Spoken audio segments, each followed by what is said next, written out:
Om Swastiastu, salam harmoni. Perkenalkan, nama saya Nimadi Maisi Gita Harmoni dengan NIM 252906108 dari program studi S2 Pendidikan IPA, Universitas Pendidikan Ganesha. Pada video kali ini, saya akan membahas mengenai hasil ujian tengah semester pada mata kuliah Trihita Karana. Terdapat 10 studi kasus, jadi saya akan membacakan pertanyaan dari studi kasus yang pertama mengenai harmoni desa adat. Di sebuah desa adat di Bali, warga berupaya menjaga keseimbangan antara kegiatan pariwisata dan pelestarian pura desa. Namun, beberapa penduduk mulai mengalihfungsikan lahan suci menjadi penginapan wisata. Pertanyaannya, jelaskan bagaimana prinsip parahyangan, pawongan, dan palemahan dapat digunakan untuk menyelesaikan konflik antara kebutuhan ekonomi dan pelestarian nilai spiritual desa tersebut. Baik, selanjutnya saya akan menjawab studi kasus yang pertama. Bali ini merupakan daerah yang menjadi tempat munculnya dan berkembangnya falsafah Trihita Karana.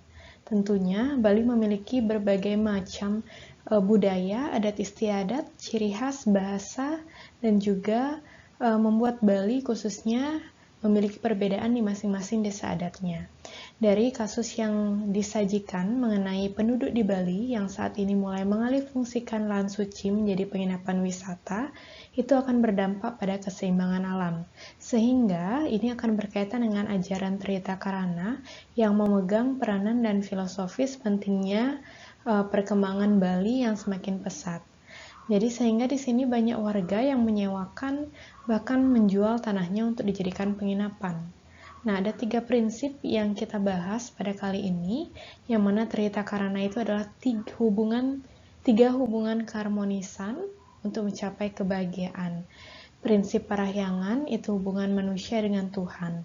Jadi prinsip ini dapat digunakan dalam menyelesaikan permasalahan tersebut, yaitu kita bisa mengingat kembali makna akan kesucian lahan pura. Dan juga terdapat nilai-nilai sakral yang dijunjung tinggi oleh suatu desa adat di Bali, sehingga kita bisa mempertahankan wilayah kesucian pura yang merupakan bentuk kehormatan dan juga rasa tanggung jawab atas apa yang telah diberikan oleh leluhur, dan juga kita harus menjaganya. Jadi kalau kita ingat kembali aturan tata ruang di Bali, ada Hasta Kosala Kosali dan juga Triangga yang menjadi sebuah aturan penting dan mewadahi bahwa lahan suci di Bali ini memiliki areal yang sakral dan juga kaitannya sangat erat antara manusia dengan Tuhan. Nah, penyelesaian konflik ini dituntut agar mematuhi aturan yang ada. Jadi kita bisa melihat bagian yang harus dilestarikan, terutama yang termasuk lahan-lahan suci. Jadi kita tidak bisa menjadikan lahan suci ini sebagai penginapan wisata.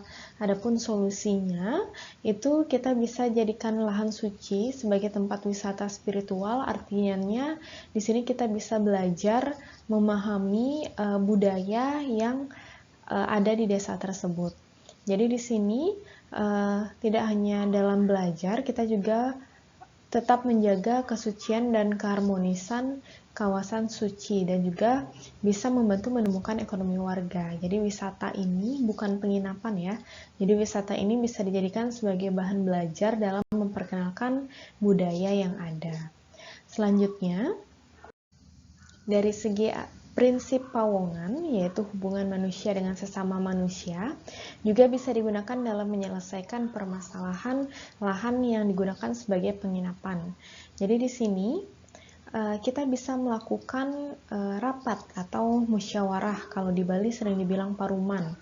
Jadi rapat ini akan membahas mengenai permasalahan tersebut, sehingga nantinya masyarakat yang mengikuti rapat ini bisa menemukan mengambilkan keputusan secara positif dan juga bisa dicapai secara mufakat dan adil dan diterima oleh masyarakat.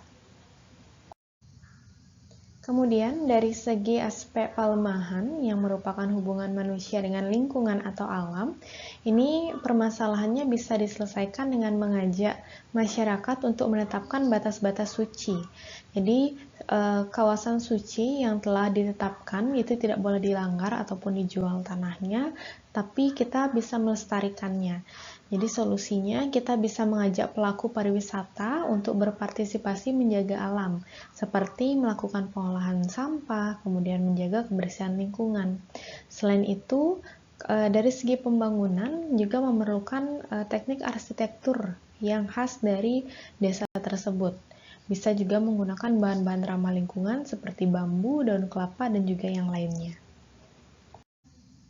Selanjutnya kita masuk ke studi kasus yang kedua mengenai krisis lingkungan dan kearifan lokal. Di sebuah wilayah pesisir Nusantara, kerusakan lingkungan akibat penangkapan ikan berlebihan mulai mengancam kehidupan sosial dan ekonomi masyarakat.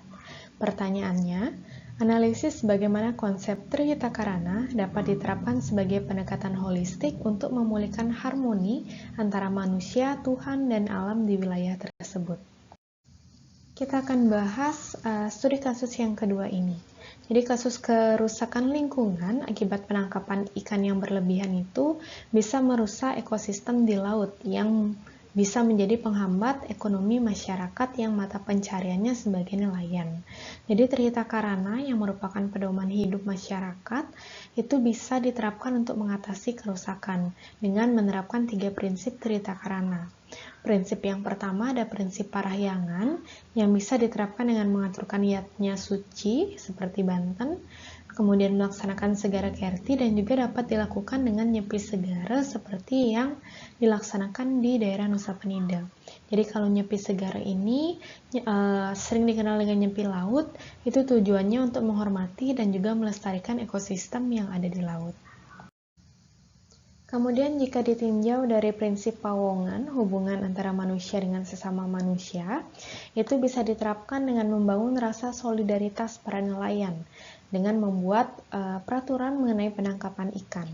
Jadi aturan yang dibuat itu bisa mencakup batasan banyaknya ikan, kemudian alat yang digunakan, dan juga kita bisa menjaga lingkungan laut dengan cara membentuk sebuah komunitas laut, yang artinya kita bisa mengajak masyarakat yang berperan sebagai nelayan maupun tidak, kita bisa melibatkan mahasiswa hingga peneliti. Tujuannya, kita bisa mengetahui perkembangan lingkungan laut di daerah tersebut. Jadi untuk meningkatkan ekonomi di masyarakat di daerah pesisir ini, kita juga bisa membuat wisata bahari yang tujuannya untuk menjaga ekosistem yang ada di laut, seperti adanya terumbu karang dan banyaknya jenis ikan-ikan supaya ekonomi masyarakat di desa tersebut bisa bertambah. Jika ditinjau dari prinsip pelemahan hubungan manusia dengan sesama lingkungan, ini bisa diterapkan dengan melakukan penanaman pohon seperti bakau yang tujuannya untuk melindungi pesisir pantai ataupun laut. Kemudian bisa juga melakukan budidaya rumput laut. Ini tujuannya supaya ekosistem itu tetap lestari. Kemudian nelayan yang juga menangkap ikan itu diarahkan untuk menggunakan alat tangkap yang ramah lingkungan, serta perahu ataupun kapal transportasi nelayan ini diharapkan juga menggunakan bahan bakar yang ramah lingkungan.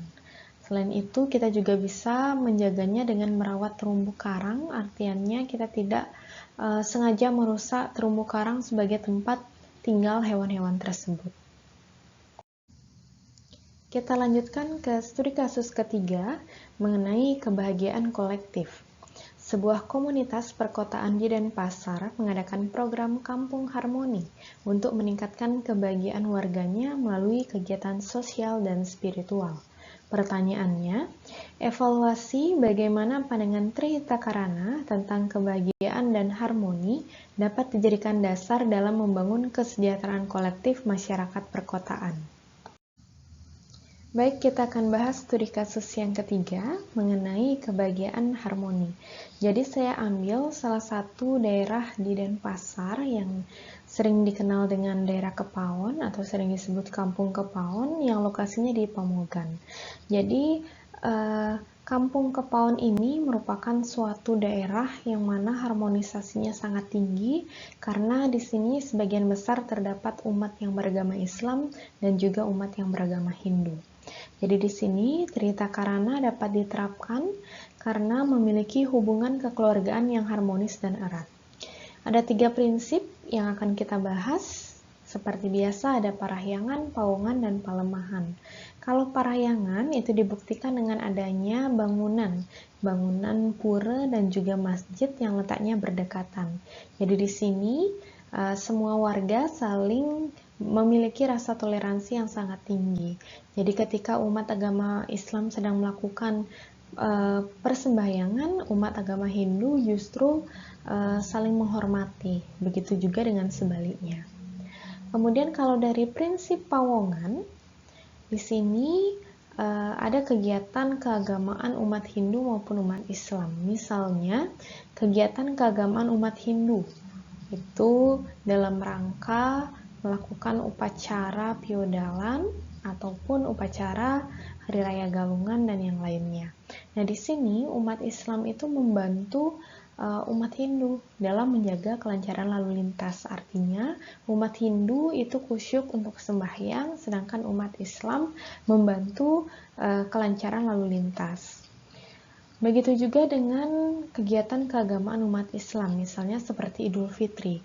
Nah, sebelum Hari Raya Idul Fitri, itu malamnya pasti ada yang namanya takbiran. Nah, di sini umat Hindu seketurun-turuninya membantu warga yang beragama Islam untuk malam takbiran, yang mana malam takbiran ini kan dikenal dengan perayaan obor keliling yang didampingi dengan suara alunan beduk. Nah, di sini umat Hindunya seketurunannya membantu dalam iringan musiknya. Kemudian kalau dari segi prinsip palemahan, ini umat Hindu dan umat Islam saling menjaga lingkungan supaya tetap asri dengan cara membersihkan sungai, kemudian melakukan pengelolaan sampah, dan juga membersihkan areal tempat persembahyangannya masing-masing. Mungkin itu pembahasan studi kasus yang ketiga. Selanjutnya, studi kasus yang keempat mengenai arsitektur pembangunan. Seorang arsitek Bali merancang hotel dengan konsep eco-spiritual design yang memadukan teknologi modern dengan filosofi Trita Karana. Pertanyaannya, jelaskan bagaimana prinsip parahyangan, pawongan, dan palemahan dapat diintegrasikan dalam desain arsitektur dan tata ruang yang berkelanjutan. Mari kita bahas studi kasus yang keempat. Jadi, bagaimana prinsip parahyangannya? Jadi, parahyangan ini bisa diterapkan dengan menerapkan konsep triangga yang terdiri dari 3 bagian, yaitu utama angga, madya angga, dan nista angga. Kalau utama angga, ini dianggap sebagai tempat sakral. Kalau di dalam hotel, biasanya diibaratkan dengan adanya Padmasana dan juga Tugu Karang. Kemudian kalau madya angga ini adalah tempat yang netral, biasanya merupakan tempat istirahat, tempat tinggal. Kalau di hotel itu berupa kamar. Kemudian ada nista angga yang dianggap sebagai tempat kotor. Biasanya kalau di dalam lingkungan rumah itu berupa tebe ataupun kandang hewan. Namun kalau di dalam hotel itu berupa taman ataupun kebun. Nah, di sini karena di dalam hotel itu akan menerapkan konsep eco-design, eco-spiritual design. Jadi di sini kita bisa menggunakan yang namanya panel surya. Jadi kalau dalam utama angga itu juga kita terapkan utama itu kalau dalam bagian tubuh, utama itu bagian atas, madya itu bagian tengah, dan nista bagian bawah. Jadi kalau ada konsep eco spiritual design, itu adalah konsep panel surya yang mana dia letaknya di utama angga. Kemudian, selain konsep triangga, ada juga prinsip Trita Karana yang berdasarkan tata nilai hulu teben. Hulu itu artinya atas, teben itu artinya bawah. Jadi ini berkaitan dalam penyelarasan antara Buana Agung dan Buana Alit. Kalau Buana Agung itu alam yang sangat besar, kalau Buana Alit alam yang sangat kecil. Jadi orientasi bangunan juga didasarkan pada tata nilai sumbu bumi, yaitu arah kaja kelot. Kaja itu yang berarti gunung dan kelot itu artinya laut. Jadi penerapan konsep dalam Parayangan ini bisa dijadikan dasar dalam merancang sebuah bangunan, yaitu hotel yang berlandaskan dalam filosofi Trita Karana. Jadi wujud bangunan hotel ini bisa berupa seperti tadi yang saya jelaskan, ada padmasana, ada Tugu Karang yang merupakan tempat persembahyangan dan tempat melindungi wilayah hotel yang akan dibangun. Jika dikaji dari aspek pawongan, seorang arsitek yang merancang hotel ini dapat melibatkan masyarakat dalam mengorganisasikan pelayanan manajemen hotel dan pembangunannya. Karena kan pawongan itu merupakan hubungan manusia dengan sesama manusia. Jadi di sini akan melibatkan masyarakat lokalnya. Tujuannya supaya bisa memunculkan rasa kebersamaan dan rasa memiliki antara masyarakat dan juga bagian dari hotel. Serta ini bisa memberikan manfaat bagi ekonomi. Jadi desain arsitektur yang dibuat ini bisa menggunakan jasa masyarakat, jadi dalam pembuatan ukiran ataupun konsep tata ruang yang berkelanjutan. Jadi desain ruang yang diciptakan ini bisa seperti area pertunjukan. Jadi di sini bisa melibatkan masyarakat untuk ikut serta memperkenalkan budaya Bali kepada wisatawan hotel. Jika ditinjau dari prinsip pelemahan, ini bisa juga diintegrasikan dalam pembuatan dan juga penerapan sistem pengolahan limbah hotel. Tujuannya untuk mengurangi limbah dan juga mengatasi dampak bagi lingkungan. Jadi sistem pengolahan limbah ini, contohnya itu pengolahan air, bisa digunakan untuk menyiram tanaman untuk meminimalisir penggunaan air bersih. Jadi pembuatan panel surya atau yang letaknya di bagian utama angge ini juga bisa membantu penyaluran energi listrik ke tiap-tiap bangunan. Jadi di sini kita memanfaatkan sinar matahari yang nantinya akan diubah menjadi energi listrik dan dipasok ke seluruh bangunan di hotel tersebut. Jadi konsep ekospiritual desain ini jika terus diterapkan dan diintegrasikan dengan teknologi, maka arsitektur pada hotel ini bisa menjadikan hotel memiliki kearifan lokal berlandaskan Trita Karana yang mewujudkan pembangunan berkelanjutan.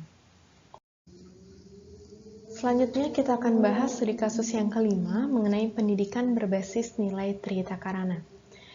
Ada sebuah sekolah di Gianyar yang mengembangkan kurikulum yang menekankan keseimbangan antara pengetahuan akademik, etika sosial, dan pelestarian lingkungan.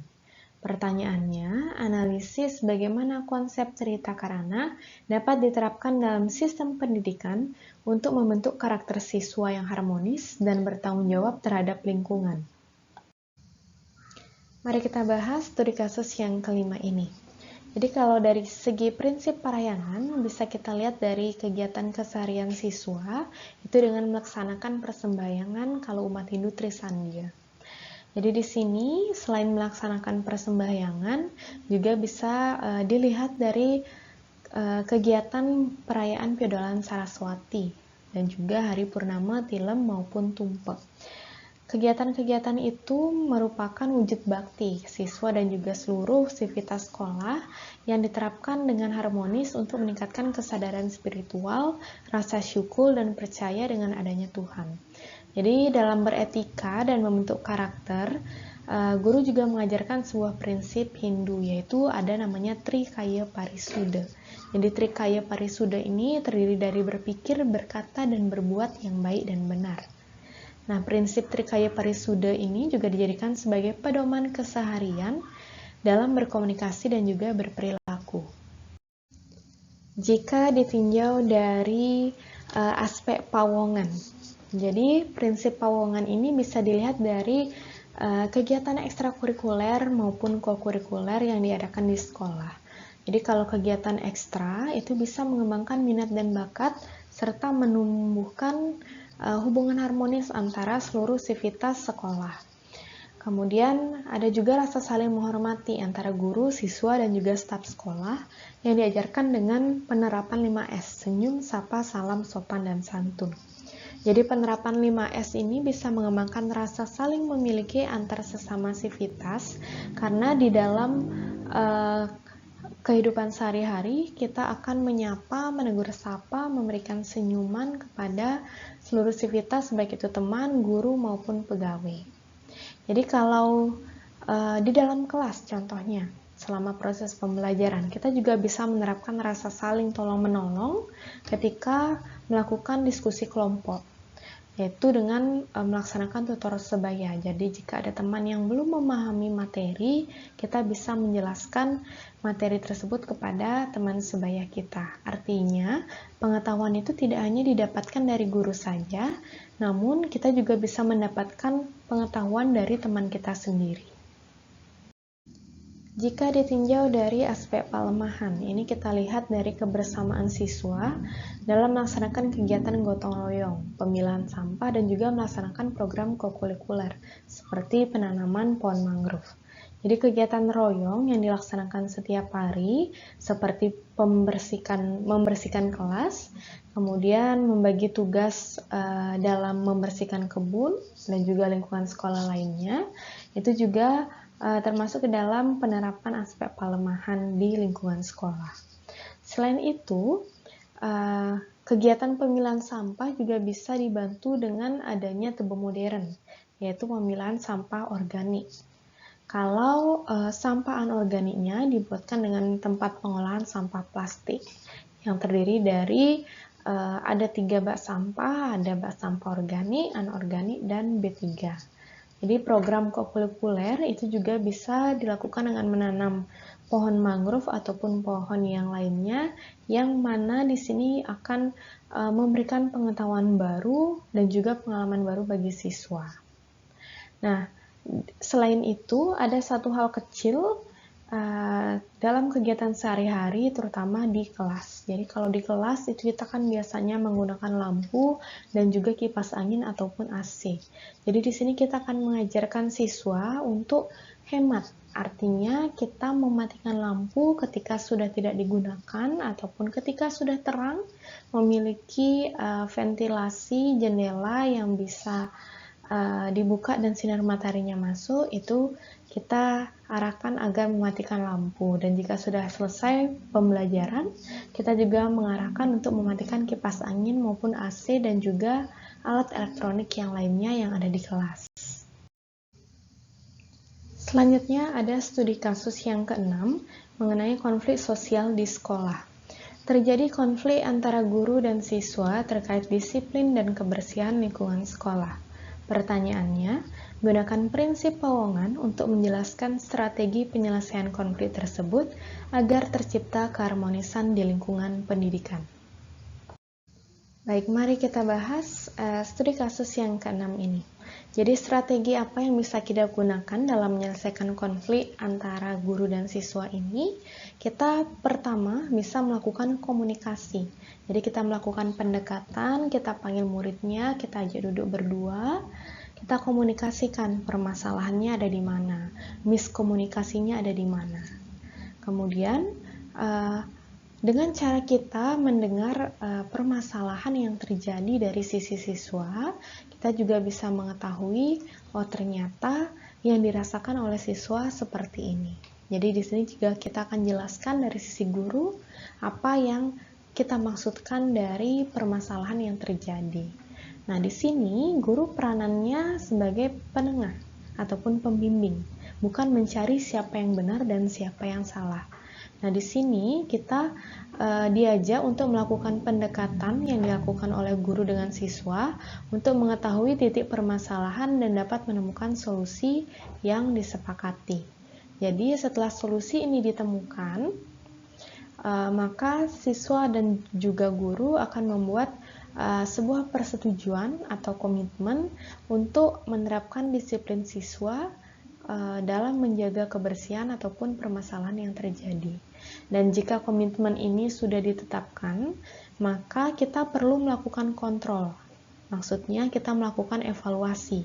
Apakah yang telah kita sepakati bersama sudah kita sama-sama jalankan atau belum? Jadi di sini kita sebagai guru juga harus melakukan refleksi karena kita adalah seorang guru yang menjadi role model atau contoh untuk para generasi kita berikutnya. Jadi prinsip Powongan ini telah diterapkan dalam membentuk karakter yang memiliki komunikasi dengan baik, sopan dan juga santun, saling mendengarkan dan memberikan solusi, serta saling merefleksikan diri sendiri dan juga merefleksikan orang lain. Selanjutnya, studi kasus yang ketujuh mengenai pembangunan di kawasan suci. Pemerintah daerah berencana membangun fasilitas umum di dekat area pura besar. Masyarakat adat menolak karena dianggap mengganggu kesucian tempat tersebut. Pertanyaannya, analisis bagaimana kebijakan publik dapat disusun berdasarkan prinsip Trita Karana untuk mengakomodasi kepentingan pembangunan tanpa mengabaikan nilai spiritual dan sosial budaya lokal. Mari kita bahas studi kasus yang ketujuh. Nah, pembangunan kawasan suci ini menerapkan beberapa prinsip Trihita Karana, yaitu ada prinsip parahyangan.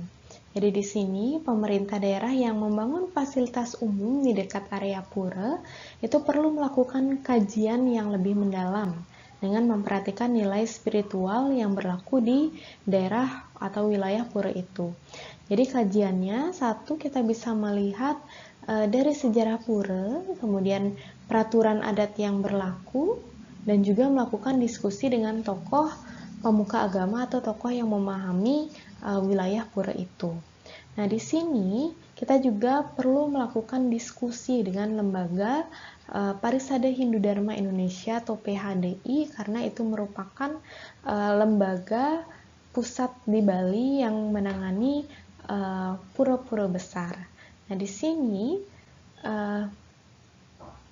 karena pura besar ini merupakan kawasan suci yang dipercaya masyarakat, maka kita perlu menjaga keharmonisan dan juga menjaga budaya di daerah yang dilestarikan.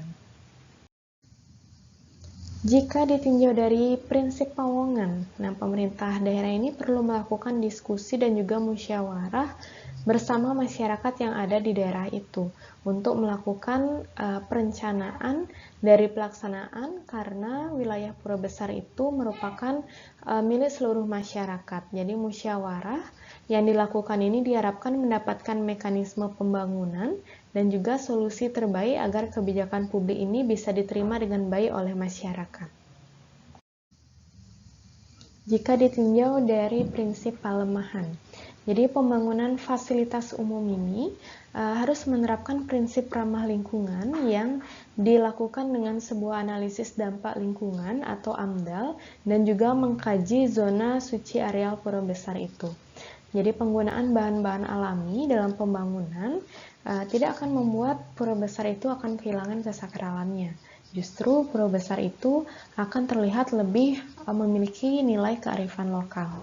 Jadi kawasan publik yang dibangun diharapkan tetap memperhatikan estetika alami dengan menerapkan penghijauan dan menggunakan teknologi ramah lingkungan supaya kawasan publik ini tidak menghilangkan estetika, nilai budaya, dan nilai asli di areal pura besar tersebut. Kita lanjutkan ke studi kasus yang ke-8 mengenai manajemen berbasis harmoni. Sebuah lembaga keuangan lokal mencoba mengadopsi nilai Trihita Karana dalam sistem manajemennya. Namun, karyawan masih berorientasi pada target keuntungan semata. Pertanyaannya, uraikan strategi yang dapat diterapkan manajemen agar prinsip Trihita Karana benar-benar menjadi budaya organisasi yang hidup dan berdampak pada kesejahteraan bersama. Kita tinjau Trihita Karana ini dari prinsip parahyangan. Nah, strategi yang dapat kita terapkan pada manajemen keuangan sebuah lembaga ini dengan mengadakan persembahyangan pada hari raya keagamaan maupun hari-hari biasa.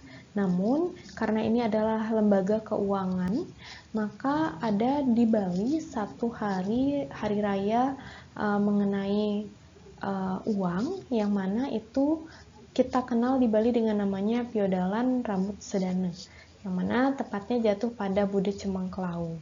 Nah, di Bali, Piodalan Rambut Sedana ini adalah upacara yang sangat penting bagi lembaga keuangan, baik lokal maupun internasional. Nah, di sini hari raya ini dianggap sebagai ungkapan syukur atas kemakmuran dan juga rezeki yang telah diberikan dalam bentuk uang. Jadi yatnya ataupun bakti yang diaturkan ini merupakan wujud keharmonisan antara manusia dengan Tuhan, bahwa manusia percaya akan karunia Tuhan yang telah Ia berikan. Jika ditinjau dari prinsip Pawongan, strategi yang bisa diterapkan itu dengan mengajak karyawan dalam bersikap jujur, empati, saling menghargai, dan bertanggung jawab atas pekerjaan yang dimilikinya. Jadi hubungan harmonis sesama manusia ini dilakukan agar tidak ada karyawan yang melihat pada target keuntungan dan dapat dilakukan dengan memberikan penghargaan kepada karyawan yang memiliki etos kerja disiplin dan bertanggung jawab. Jika menemukan karyawan yang masih berpatokan dengan target keuntungan, atasan dapat mengajak diskusi secara tertutup dengan karyawan tersebut dan juga menanyakan permasalahan serta mencari solusi bersama.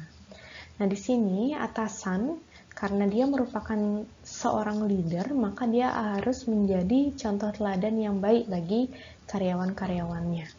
Nah, ketika seluruh karyawan dan atasan ini mempunyai hubungan yang baik dan juga komitmen kerja yang tinggi, maka di dalam sebuah lembaga keuangan lokal itu akan terjadi keselarasan harmoni antar sesama manusia. Jika ditinjau dari prinsip pelemahan, strategi yang bisa diterapkan yaitu pada sistem manajemennya dilakukan penghematan energi listrik. Contohnya, jika alat elektronik seperti laptop, komputer, kemudian AC, televisi, itu bisa dimatikan jika sudah tidak digunakan.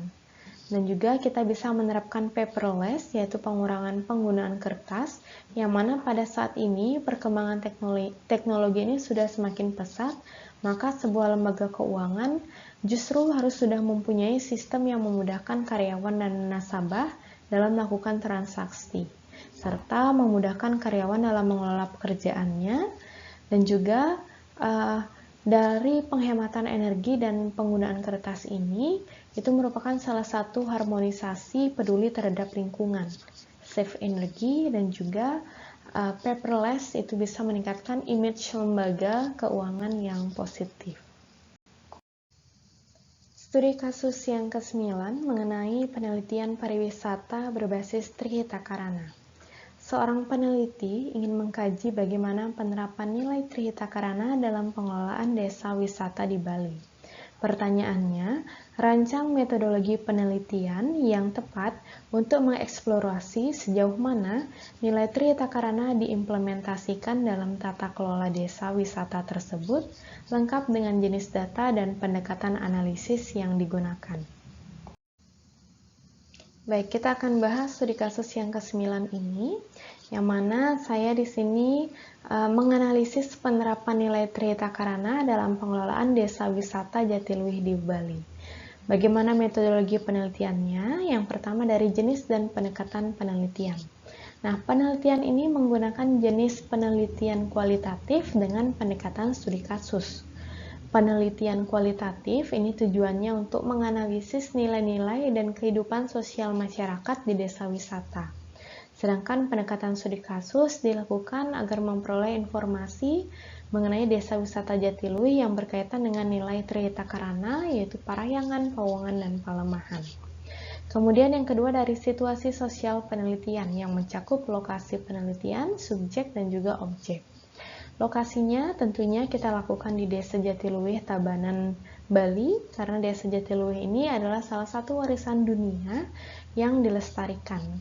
Subjek penelitiannya yaitu kepala desa, pihak pengelola desa wisata, tokoh adat, masyarakat, dan juga wisatawan yang berlibur ke daerah Jatiluwih. Untuk objek penelitiannya adalah bagaimana pengelolaan desa wisata Jatiluwih. Selanjutnya yaitu teknik pengumpulan data. Di sini kita menggunakan teknik wawancara, observasi, dan studi dokumentasi. Kalau wawancara melibatkan kepala desa, pengelola desa, dan juga tokoh adat untuk mengetahui bagaimana pedoman pengelolaan desa wisata yang mengaitkan prinsip Trihita Karana. Namun, observasi dilakukan dengan melihat kegiatan masyarakat di desa Jatiluwih. Dilihat juga dari tata ruang desanya, serta interaksi antara warga desa dan wisatawan.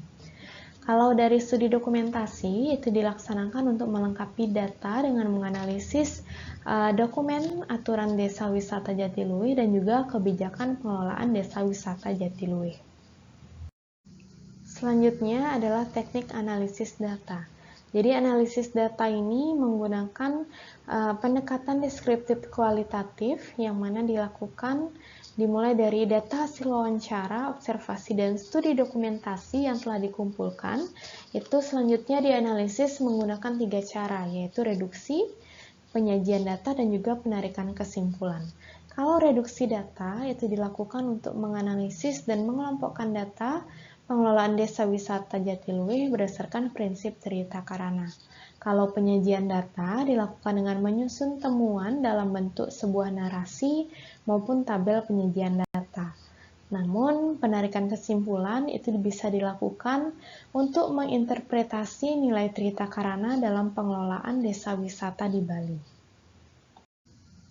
Selanjutnya adalah validitas data.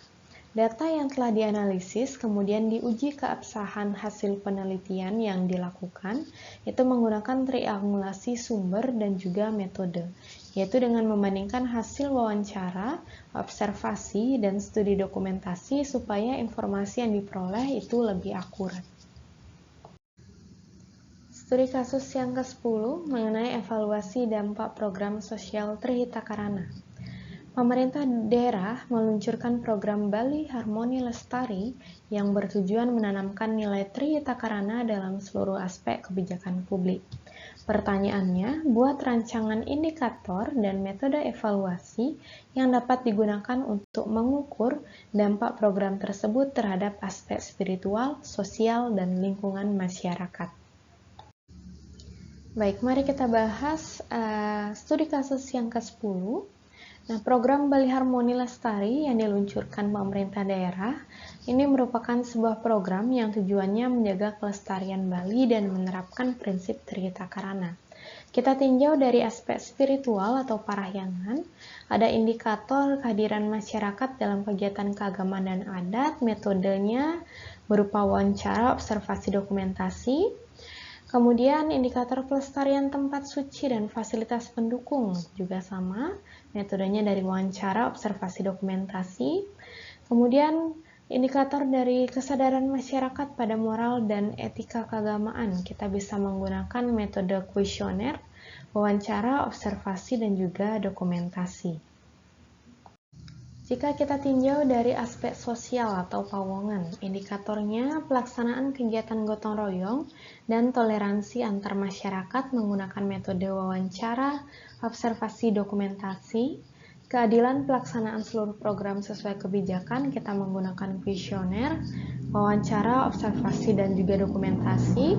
Jumlah konflik dan tahapan penyelesaiannya juga kita gunakan kuesioner, wawancara, observasi, dan studi dokumentasi.